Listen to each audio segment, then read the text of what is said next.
Hello everyone. Today we are summing up our topic of PCOS with treatment. We have already talked about the definitions and the pathophysiology and the investigations. In all the lectures I always talk about management, where we talk about investigations as well as treatment. But since I have already discussed investigations in the last class, so I will be talking only about the treatment. First of all, PCOS is now PMOS. When I was making this, so I thought of talking about it. The new name is PMOS, given in May 2026. That means only 4 days back it was given the name PMOS. What is PMOS? It means polyendocrine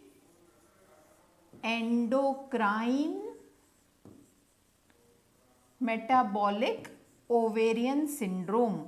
So as I was emphasizing in the pathophysiology thing, that we name it as polycystic, but it is not only about the cyst, it is about all the systems which are being involved. So now officially the name of PCOS is PMOS, polyendocrine metabolic ovarian syndrome. But for our teaching I am still teaching it as PCOS. What is the difference? In PCOS, we were talking about ovaries and fertility, but in PMOS, we will be talking about the whole body hormonal as well as metabolic system. The cyst, the name cyst suggests a pathological thing, but they are not cysts, they are immature follicles. Insulin resistance is not mentioned in the diagnosis, and insulin resistance is central to the condition. The main problem is insulin resistance. So the care model was mainly gynecological, but here it is a multi-system care. Long-term risks were never investigated, and the long-term risk, that is the cardiovascular risk and diabetes screening, is standard in PMOS. So if you encounter a patient whom we used to label as PCOS and now PMOS, it is not only about the gynecology thing, it is about insulin resistance, it is about diabetes screening, cardiovascular risk and everything. So now coming back to the treatment. The treatment of choice for each symptom of PCOS depends on the woman's goals and the severity of the endocrine dysfunction.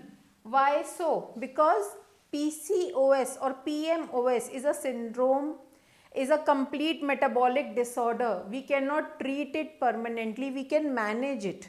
We can tell the patient that we will manage the problems that you are facing, and then we will move on with life. It will never be a no PCOS condition.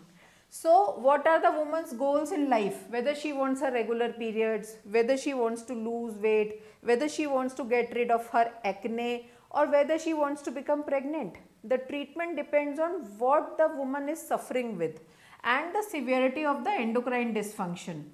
For example, an ovulatory woman, it is anovulatory. A woman who is not ovulating but desiring pregnancy will undergo significantly different treatment than adolescents with menstrual irregularity and acne. Obviously, a girl presents with menstrual irregularity, she does not want pregnancy. We will treat her differently. And a woman who is not ovulating because of polycystic ovarian syndrome, but she wants pregnancy, so we will treat her differently. Now, the mainstay of treatment is lifestyle management. Half of the problems are gone with lifestyle management. So a good counseling session of the patient is very much important. So what are they? Exercises, multi-component diet, combined with exercise and behavioral strategies. What does that mean? Exercise, definitely exercise. What are the types of exercises? Fat burning exercises 4 to 5 times a week are important, and at least 40 minutes a day.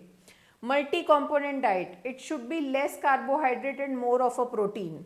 And behavioral strategies, change in the routine. It helps in improving one, anthropometric measurements, your BMI, your body structure. metabolic problems, your reproductive problems, fertility improves, quality of life improves, emotional well-being improves. Just by good counseling and telling your patient to change these three things in life, she can achieve so many things. Dietary counseling is very important. Emphasize on importance of a balanced diet. You should tell the importance, the concept of a balanced diet. Portion control. What is the meaning of portion control? You can eat, but eat small portions for creating a negative calorie balance, because she needs to lose weight. And regular meal timings are very important. Physical activity is very important for both lean PCOS as well as obese PCOS, and we have already talked about it in the last lecture. Women with PCOS showing signs of anxiety or depression. During our counseling session, we need to pick up whether this patient is having anxiety or depression. Then we will have to go for lifestyle interventions, psychotherapy, behavioral therapy, and last comes the medical treatment. So in our scenario, when we talk about treatment, we mainly talk about drugs, medicines and medicines. Here medicine comes last. First you talk to the patient, try lifestyle modifications, then psychotherapy, behavioral therapy, and last medical treatment. Now comes acne. The first important symptom that the patient, many times patient come only with acne. So the grading of acne recommended by US FDA, referred to as Investigator Global Assessment, is as follows. Grade 0, 1, 2, 3 and 4.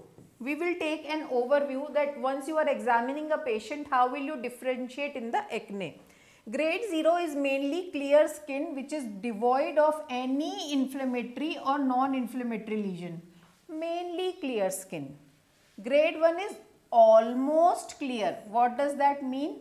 Rare non-inflammatory lesions. Inflammation is not there, and if there is inflammation, then only one small lesion. So mainly the skin is clear. If there are lesions, mainly they are non-inflammatory. Inflammatory, then only one. Then grade 2, mild severity. Now we are talking mild. It was so almost clear, mild. It includes some non-inflammatory lesions with few inflammatory lesions such as papules and pustules, but no nodules. So now with mild severity, inflammation starts. There you can find papules, raised lesions, pustules sometimes filled with pus, but no nodules. Grade 3 or moderate severity, there are more non-inflammatory and some inflammatory, but not more than one nodule. So if there is even a single nodule, you will label it as moderate. Now comes severe acne, grade 4, where there are numerous non-inflammatory and inflammatory lesions, including nodular lesions. So grade 0, 1, 2, 3 and 4. Now comes treatment according to the grades. 0 and 1, generally we don't treat it, but 2 or 3, that is mild to moderate acne, combination of topical benzoyl peroxide either in the form of a face wash or gel, along with topical retinoids like adapalene or tretinoin. What does benzoyl peroxide do? Benzoyl peroxide releases oxygen and tries to kill the bacteria present over there. It reduces inflammation. So grade 2 or 3, that is mild to moderate, we will give topical benzoyl peroxide along with topical retinoids. But for moderate to severe, that is grade 3, 4, without other features of hyperandrogenism. So oral antibiotics like doxycycline or minocycline, with topical benzoyl peroxide and retinoids. So here only topical preparations, here topical preparations as well as oral antibiotics. Doxycycline or minocycline, what are they? Tetracycline group of antibiotics. They are bacteriostatic mainly and try to stop the growth of the bacteria over there. Now oral contraceptive pills can be added in cases of hyperandrogenism. In cases of PCOS we use oral contraceptive pills. We have talked about this in our oral contraceptive pills lecture also, and I will be repeating it over here. In cases of severe nodulocystic or resistant acne, oral isotretinoin with or without hormonal therapy. So the indication of oral isotretinoin is the severest form of acne. Otherwise we generally restrain ourselves and refrain from giving oral isotretinoin. We generally give topical retinoids.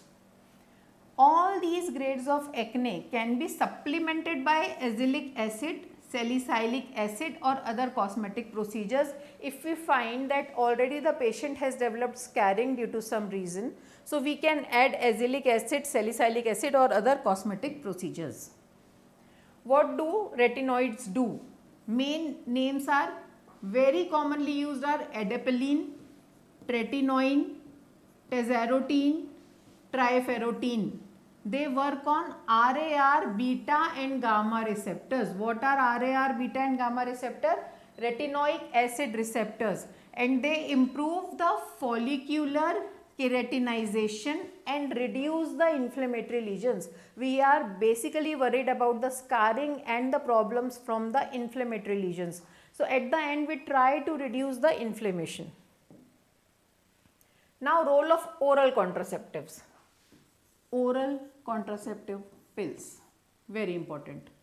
What do androgens do in the pathogenesis of acne?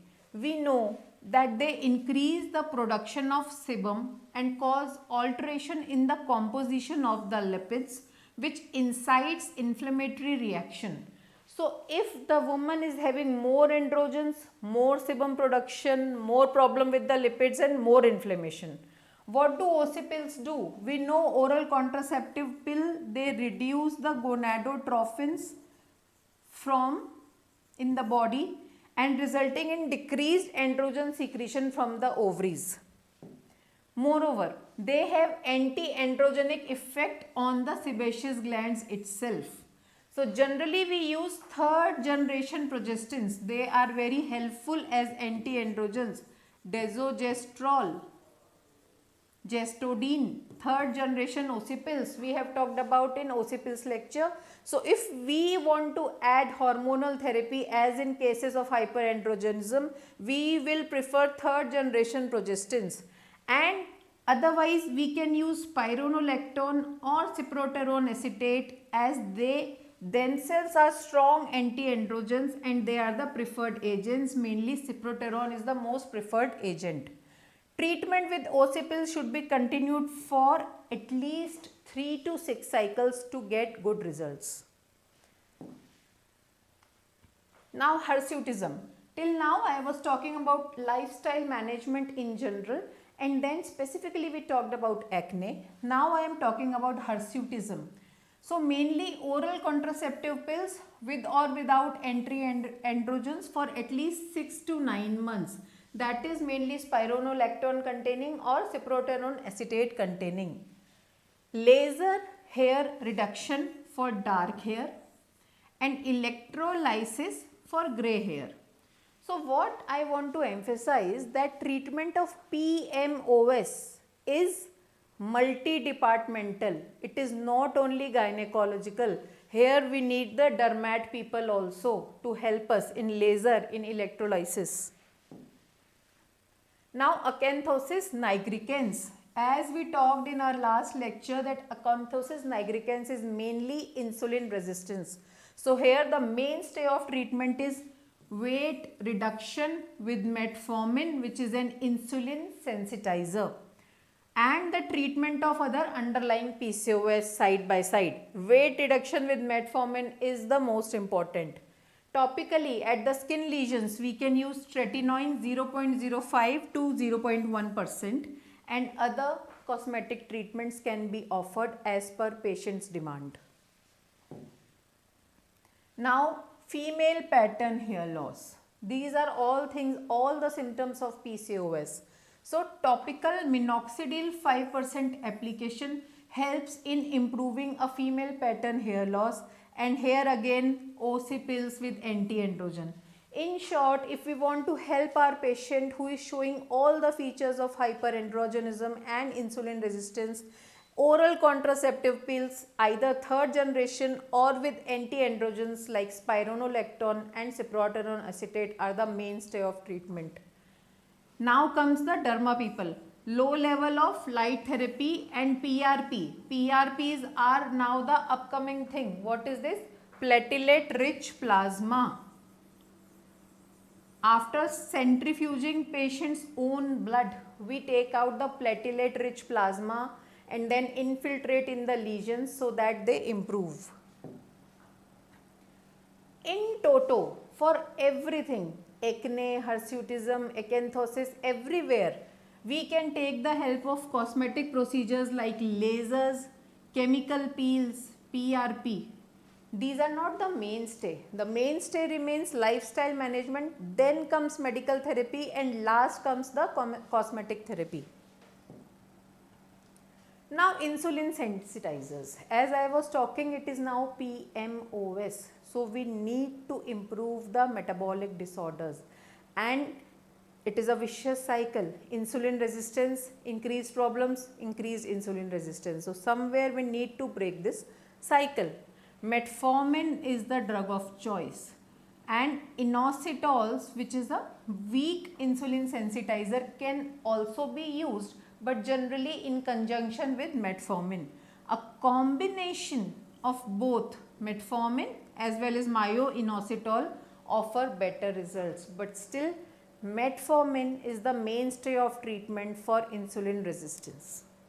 Insulin sensitizers are beneficial in reducing insulin resistance, improving the fasting blood glucose levels, and improving the lipid profiles. But this does not happen in one day. We know Rome was not built in one day. So everything what I am telling, go for 6 month cycles, go for 3 month cycle. So they also help regulate menstrual cycles and enhance the reproductive outcomes when used for 6 months or longer. So if you are giving the patient drugs like this metformin, then the results you will find the results after 6 months, slow and steady. Management of obesity. Now, do you remember that flow chart of my second lecture? Fat, then there is increased androgen, insulin resistance, then fat. So we are breaking the insulin resistance, we need to cut down the weight. So management of obesity. Aim is to achieve clinically significant weight loss up to 5 to 10%. If your patient was weighing 80 kgs, then only 8 kgs of weight loss will do marvels. So 5 to 10% of weight loss is very important. Lifestyle modification, as I talked about in my first slide, calorie deficit diet are the mainstay of treatment. If you are not able to achieve your target, that is, there is no weight loss even after religiously following lifestyle modification and calorie deficit, then and the patient is having significant morbidities, then there is something called as anti-obesity medication.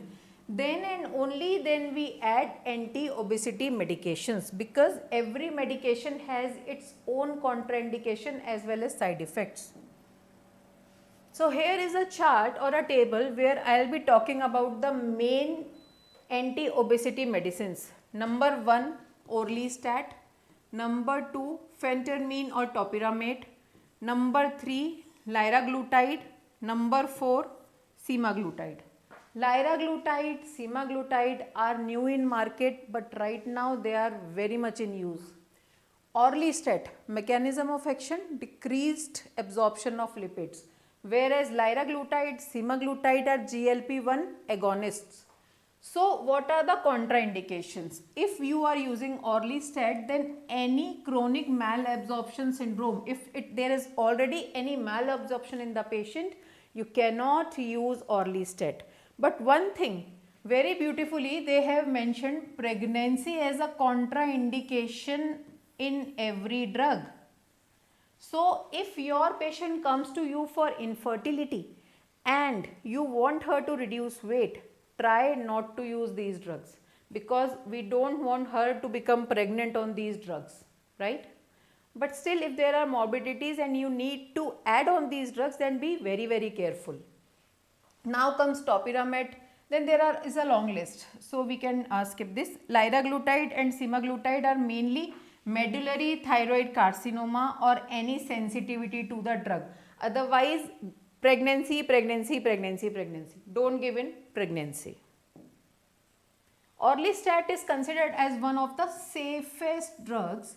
It works by inhibiting the enzyme lipase. So what happens when you eat fat and lipase is not working? It will not break down into small fatty acid chains and it will not get absorbed. So what will happen? The patient will complain of leakage of greasy fluid from the anus, which is the most common side effect of orlistat. If none of the above options work, what? Number one, lifestyle modification, calorie cutting in the diet, and then anti-obesity drugs.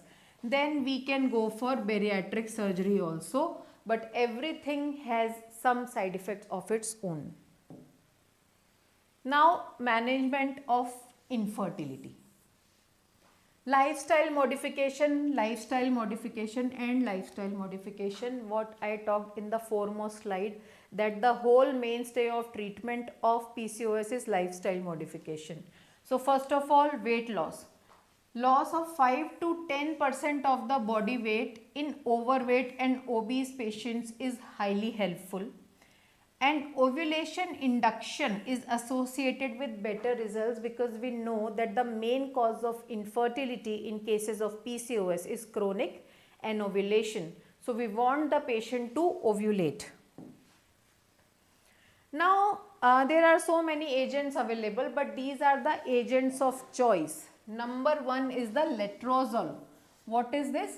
Letrozole, which is the first line pharmacological treatment.